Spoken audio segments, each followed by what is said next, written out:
my God!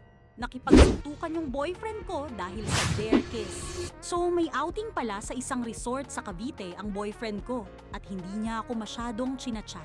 Huh?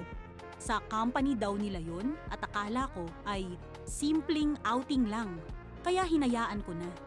Pero ako kanina pa ako may masamang kutob kasi bukod sa patipid-tipid na chat, ay puro I love you lang ang sinasabi niya Huh? na para bang may gusto pa siyang iparating.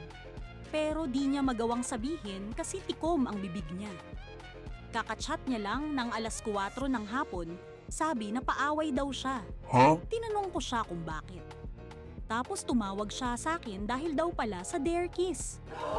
Nabirong halik lang naman daw pero di naman niya nahalikan. Nakainom na daw kasi siya at kaya siya nakipag-away ay dahil may nagalit sa kanya. Help me! Kitang-kita ko pa yung maganyang mukha dahil nakipagsapakan siya. Oo, para sa ibang babae, di ba? Ngayon tawag siya ng tawag sa akin, di ko sinasagot kasi tinanong ko siya kung gusto niya ba, sabi niya hindi daw. Nakainom lang siya, pero nagawa niya na magagalit na ako. Girlfriend ako at yun, sino siya? Katrabaho na dari makipag-kiss? Mababaw ba ako niyan? Sana nag-enjoy ka sa outing nyo, kaya ka walang masyadong imik sa akin kanina, ay dahil may ginagawa ka.